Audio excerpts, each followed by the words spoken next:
Good afternoon, ladies and gentlemen. Welcome to this press briefing.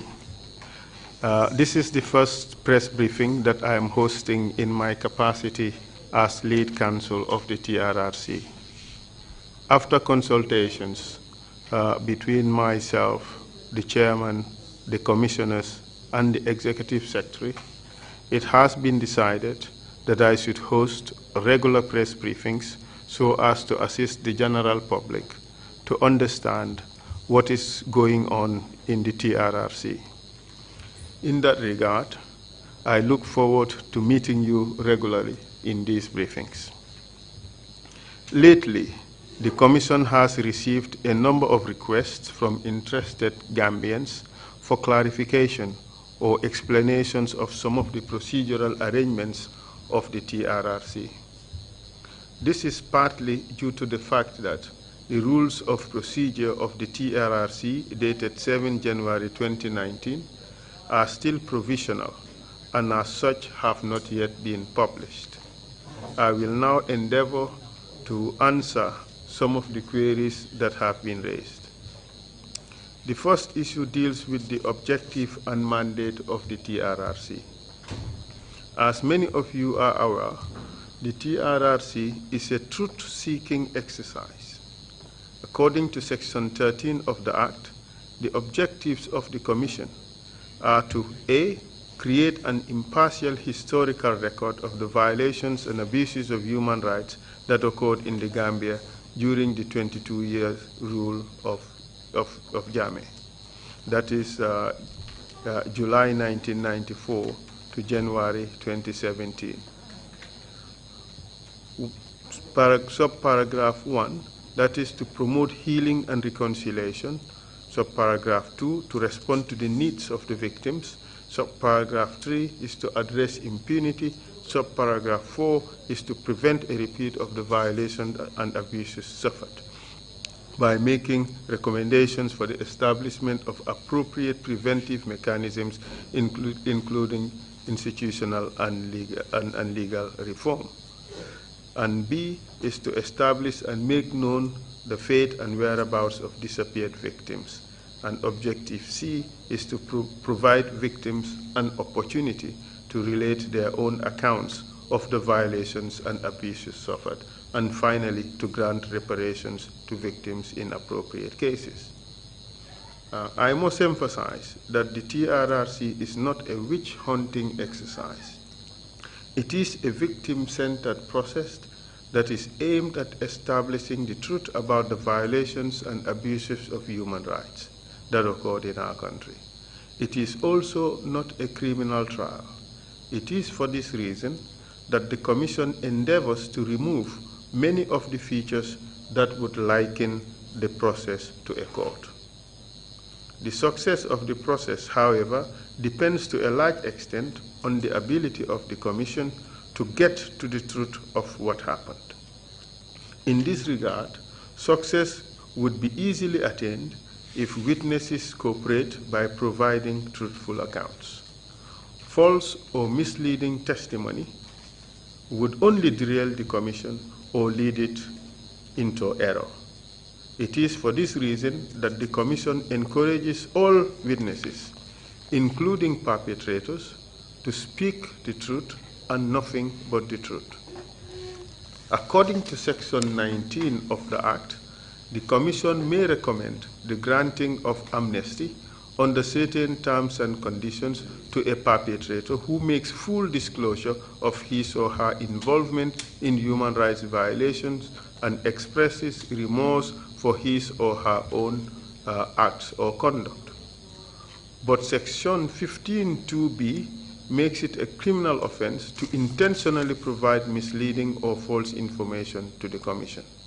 Thus, premium or great value is attached to providing truthful information and a sanction for providing false information. The system is one of carrots and sticks. Questions have also been asked as to why witnesses or some witnesses are sometimes questioned differently. The mode of questioning a witness depends on several factors. Firstly, the nature and type of hearing, and also the type and legal qualification of the witness. The TRRC has three types of hearings. The first is the victim hearing, the investigative hearing second, and third, the institutional hearings. All witnesses who appear before the Commission participate in pre-hearing meetings with members of the legal team as well as psychosocial support as required.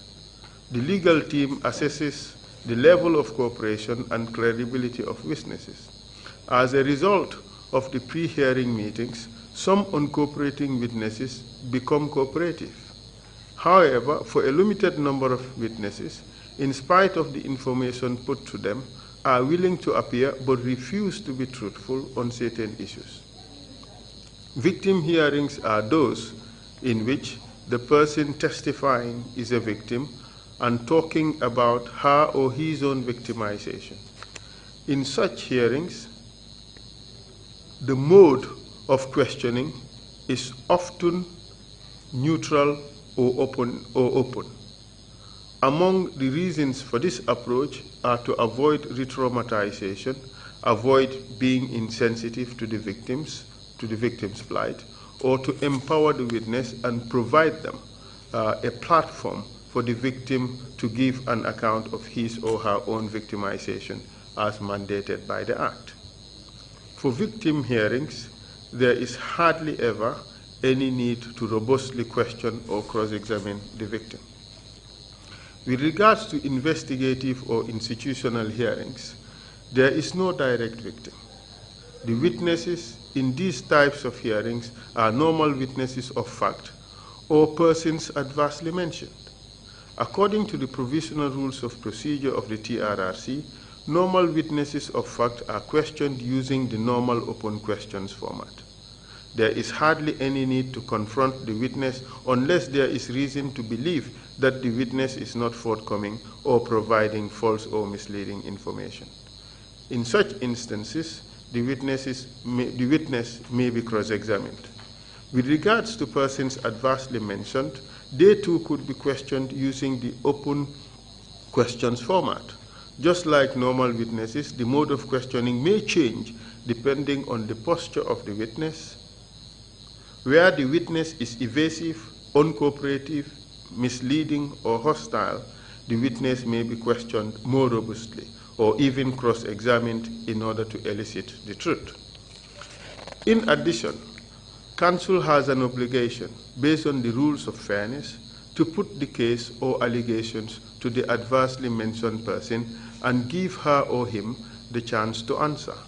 Thus, questioning an uncooperative, adversely mentioned person would, in all likelihood, be more robust and more confrontational. It is the duty of counsel to test the evidence provided by witnesses. It has been asked whether witnesses are allowed the assistance of lawyers. It must be recognized that a Truth and Reconciliation Commission is not a trial. As such, processes that make it look like a trial are discouraged. It is in this context that many Truth and Reconciliation Commissions do not allow lawyer participation.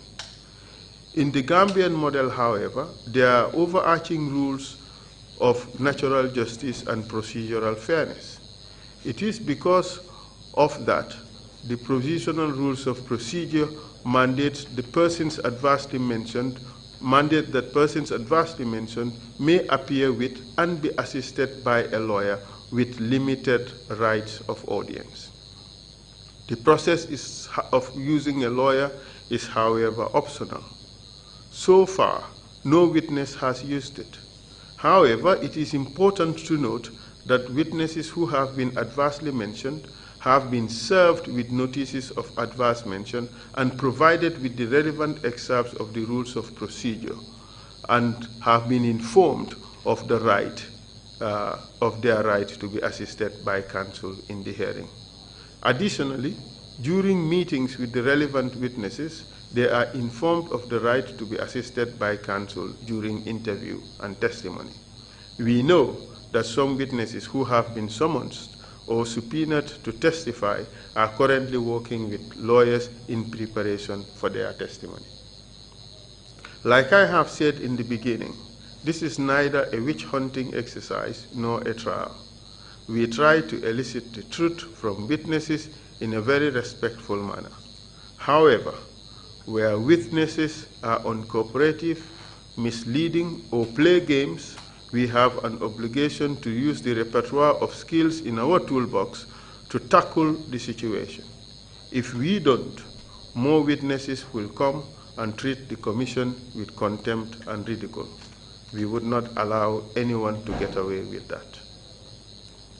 Recently, in the exercise of its mandate and pursuant to its power to visit any place in the country, including without giving prior notice, in accordance with Section 15(1)(b) of the TRRC Act, the Commission visited Joswang and Janjambure prisons after notifying the authorities. Soon after the visit, the PRO of the prison service made a press conference in which he lambasted the Commission for what he termed as unethical and uncalled for visit. On behalf of the Commission, I have been mandated and directed to state that the language of the PRO was unnecessarily harsh and disrespectful. Use of such strong and disrespectful language should not be allowed in official discourse. Our country has gone through a lot in the not too distant past where public officials are not called out to be accountable for their deeds or misdeeds for that matter, and where others with differences in opinion are treated with contempt and ridicule. Such behavior from public officials is unacceptable. The TRRC refused to respond at the time when the unwarranted statements were made, just to diffuse the situation and avoid unnecessary escalation. It certainly would have been more helpful if the prison service had called the authorities in the Commission to discuss their complaint. That is all I have for you, and thank you. I would entertain a few questions before I leave.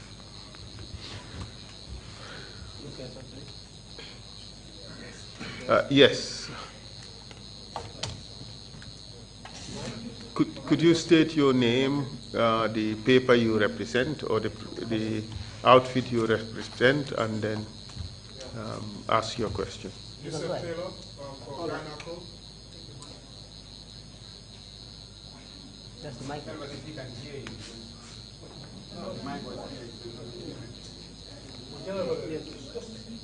Can you please put it on? Okay. My name is Yusuf Taylor for Ganaco Online News. My first question is, you mentioned that there are witnesses who have started engaging in legal support. Can you tell us who those witnesses are preparing their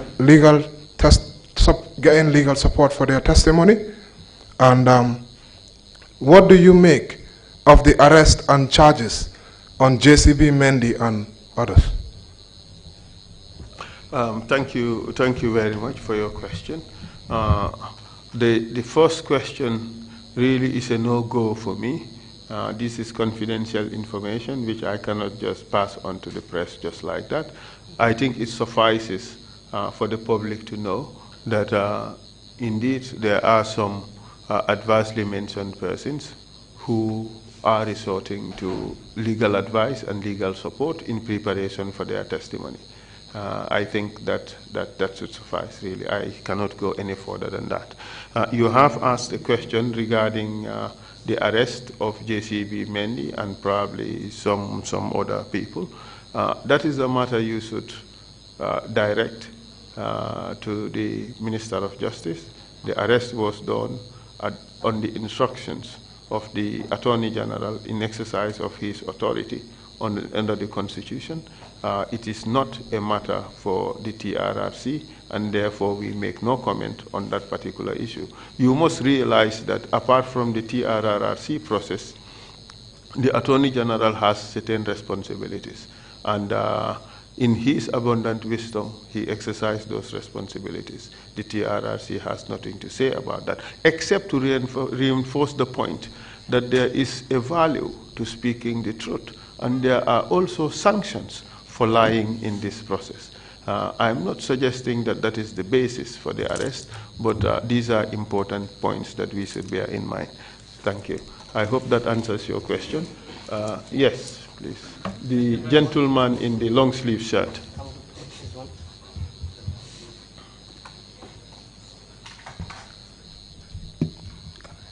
Thank you very much, Mr. Councillor. I have two questions, if possible. The first one is about the coverage of the TRC. In the beginning, we have seen a lot of misunderstanding. You said earlier that only Quit TV that cover the hearings. After that, we have seen that GRTS is here and Amadou Barry, Imedia, Senegal. And I would like and today, when you are broadcasting, we see like social media and all of them, they are live and direct, they cover it. So finally, we do not understand what's happening, what's going on, is this a confusion that only one media, after that GRTS and others too? I would like to have your point of view on that. And secondly is the witness. You have answered to that question, but I would like, some are saying with the arrest is a kind of selective justice. Some witnesses are arrested, some are not arrested, so maybe you people should clarify things to the public. Thank you very much. Thank you very much. On the issue of the media coverage, the principal objective is to make such broadcasts that would have the highest level of penetration to reach the greatest number of people. So for me, if we are able to achieve that with as many media houses, that is fine. But the communications department of the TRRC has established certain policies. But policies are not static. They may change depending on the rate of success of their implementation. If those who are making the decisions realize that they have particular decisions have not been very popular or have not been as successful as they wanted it to be, they may change the decision. It is probable or possible that they have changed that decision. I really don't know. But the primary objective of the TRRC is to ensure that there is the highest level of penetration or the highest level of notice of TRRC activities by the public. So if it's now basically a free-for-all, I mean, I would not complain for as long as it does not disrupt or jeopardize the work of the TRRC. But this question is really more for the Executive Secretary. He deals with these issues. I cannot pretend to know everything, so I'd rather that this question be sent to him, and at the appropriate time he would weigh on it. He would answer the question if there is something more to add onto what I have just said. But let's bear in mind that the primary objective really is to reach almost everybody in this country. If it takes more than 2-3 media houses to do that, then that's fine. Yes, that gentleman. The second question is on the issue of selective justice. Again, this is a matter for the Attorney General to deal with, and I'm sure that he has adequately answered this question in different fora. So I do not want to paraphrase whatever he said or second guess whatever he said. So it's a matter you should refer to the Attorney General, and he would answer the question. The TRRC has a responsibility where a person comes here and has clearly lied before the commission has a discretion to refer the matter for prosecution. The commission has not yet done that, but there's been an incident of witness tampering in which the commission made a formal referral to the police and requested that the suspects be prosecuted. That was at the instance of the commission. But that does not necessarily mean that the the powers of the Attorney General or the DPP for that matter to cause crimes to be investigated and prosecuted are constricted by the powers of the Commission. No, the Attorney General still maintains his powers regardless of the fact that the Commission can make a referral or not. So it should be borne in mind that we cannot tell the Attorney General not to act. The Attorney General has a responsibility to ensure that crimes are investigated and prosecuted, and I cannot question his discretion or the exercise of his discretion for that matter. Thank you. Yes, go ahead. Yankuba Jallo, Foreign newspaper. Yes, some witnesses who testified before this commission have suggested that you do more investigation than to listen to testimonies, because we have seen conflicting testimonies before the TRC. What do you have to respond to that? That is number one. Number two, you have been playing videos of witnesses to confront others. And those videos, some of them, you as the lead counsel refer to them as liars.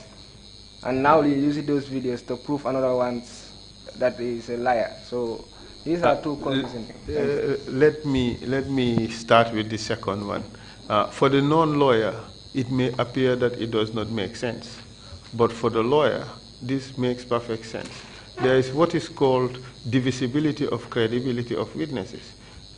When a person talks to you, it does not necessarily mean that everything the person said is a lie. There are certain things that may be true. There are some that may be a lie. It would be wrong of me to know that this is a lie and I use it to confront somebody else as the truth. We would not do that. We have ethical obligations. All right? We may use a lie and confront it with another witness just for that witness to reinforce the belief that this is a lie. You understand the point. All right? But in other instances, you may take the truth from a witness who has lied about other issues and you use that truth to confront another witness. So when we confront witnesses, we know the reason why we're confronting witnesses with what and for what objective. The fact that a witness has lied about one or two things does not mean that the entire witness testimony is a lie. You understand? And also, one may choose to believe aspects of a witness testimony and not other parts of the witness testimony. But this is obvious logic. So it wouldn't make sense really for one to say that because a witness has lied about one thing, everything that the witness said may not be believed. Yes, if a witness is discredited, completely discredited, you would hesitate to believe anything that the witness has said. But obviously there are certain things that the witness have said which would be true, and it may be safe to accept that. So really, that is not really a very big problem as far as we are concerned. You have asked another question. Witnesses say investigate this issue before you arrive at a conclusion. There are conflicting witness testimonies. The hearing themselves are investigative hearings. You understand? It is intended to elicit the truth from witnesses about what has happened. But these witnesses may have different perspectives, different points of view, or different appreciation of the same set of events. Some also have different motives. Some would be more forthcoming with the truth. Others would want to lie for certain reasons. Others may not even intend to lie, but they also misunderstood certain things. So it is only through testing the evidence of witnesses, testing their testimonies, that the Commission would be able to arrive at conclusions as to where the truth lies. But when we sit here and ask questions and put forward particular theories, it does not necessarily mean that we have accepted those theories as true. But we are testing the theory through the witness. We put it out there for the witness to comment. Sometimes we confront the witnesses with that. It doesn't necessarily mean that that is a theory or a story we have accepted. In fact, counsel does not make the decisions. Counsel does not make the decision on which fact to accept and which fact not to accept. That is a matter for the commission or for the commissioners. But it is our responsibility, we have a professional obligation to put the case to the witness, especially those witnesses who have been adversely mentioned. If a person said, oh, you, Mr. Fall, you were there, you fired a shot at a particular victim, it is the responsibility of counsel to put that theory to Mr. Fall and get Mr. Fall to accept or deny or offer an explanation. So this is the process. Yes, gentlemen. Thank you very much, Mr. Counsel Fall. My name is Abubakar Sedikan. I am a senior member of the Gambia Press Union, and also a freelance journalist who is running his own independent page on the social media. My question is, following the conclusion of the testimony of Mafuji Sonko, an amount of money was presented to him in this hall. There is this a huge public outcry, criticism, that Mafuji should have not, that money should have not been presented to Mafuji in this hall, because this is an independent institution, an impartial institution, that you have so many victims that have their ordeal and they are yet to testify. How would those victims feel if such type of events are taking place at the TRRC hall? That's one question. And the second question is, with regards to your own personality, your able counsel, Esafal, you also presented an empty land to Mafuji Sonko. Some said this would have jeopardized your own personality as the lead counsel of the TRRC. What is your take? The thing is, I would not go deep into these issues. You know, in everything that people do, there would be critics. Whether the criticism is genuine, whether the criticism is an important one, for some it really does not matter. They just look for one little thing and they criticize. If a group of people out there think that they need to help a particular individual and want to come here and do it, why should we stop them? These are victims, these are people who have suffered. What we want is for Gambians to come out and give generously to them so that we can restore their dignity, so that what they lost can be restored. I gave Mafuji a piece of land and I do not regret it. You know why? Because this person needs it. I have it. What is stopping me from giving it? Why would a person have the problem of the fact that I have my own piece of land and I give it to somebody else? But the thing is, this is a society where people would criticize certain things that are not worth criticizing. I think that as a people, we have to applaud charitable acts. We have to applaud embracing one another as friends, as family, as brothers, as sisters. This country needs healing. We cannot heal if we do not embrace one another. We cannot heal if we do not show kindness to one another. What I did for Mafuji was one act of kindness. And I have done many. There are others in the society who have done many and are continuing to do many. But what rule is there which says that an act of kindness must be hidden? We have to do these things publicly so that it will encourage others to also do it. It is only that way the act or the value of giving would be ingrained or strengthened in our society, because there are a lot of people out there who need it. And the advantage of what we did is the fact that other people have seen it and are emulating what was done. And I think only for that reason it was valuable. But also, you have raised the issue of other victims. I want other victims to get something. We cannot sit here and pretend that the government can give reparations to everyone. All right? If you feel to give to A and Y feels to give to C, why not? If some people want a space to perform that act, why can't we provide it? What does it cost us? The important thing here is to be able to distinguish an act of the commission from an act of private individuals or private entities. If what was done in the name of the commission, for the commission, by the commission, then it becomes different. Then you will realize that, okay, some people may have been preferred to others. But that is not the case. If you choose to give your watch to this witness who testified today, who's stopping you? So as a people, I think we should encourage certain values. The value of kindness, the values of charity, the value of giving.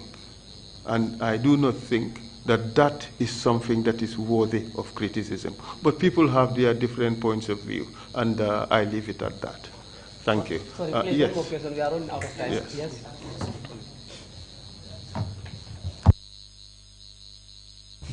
Good afternoon, Council. This is Keba Ansumani. I'm from the Chronicle newspaper. I would like to know your view, the fact that people who tampered with evidences have been ordered arrest by the Justice Ministry. But then on the other hand, there are instances where evidences has been destroyed at the former National Intelligence Agency. I would like to know your view on that, whether the commission at the commission level you have taken position as far as destruction of evidence are concerned at the NIA. Thank you. This is an important question. We cannot take a position on something that we do not know. Okay. There is speculation that there's been destruction of evidence at the NIA. But we don't have that evidence yet.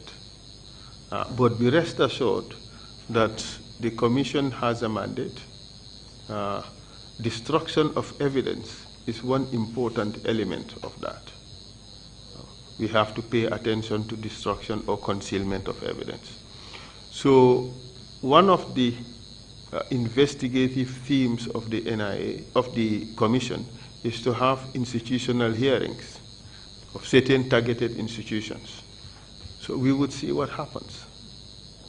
We would investigate certain institutions, and the issue of destruction of evidence would be one issue to investigate with regards to those institutions.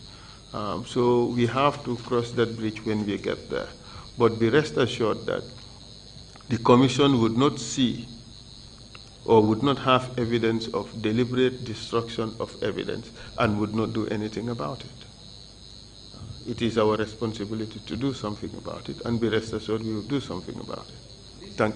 But for now, we cannot just prejudge the matter, and based on speculation, we accept that there's been destruction of evidence at the NIA, and then we pounce on the NIA. That, I mean, there should be fairness in these processes. Thank you very much. Okay, thank you very much. So let's cut it here because we should be resuming very soon. Before we go, I have the pleasure to announce that we would have a very important hearing tomorrow. A very important hearing. That's all I can say at the moment. So make sure there is the widest coverage of tomorrow's hearing. Thank you very much. Council, do you know that journalists, we don't like to be kept on suspense? Sorry, but anyway. I cannot provide any further information. Thank you.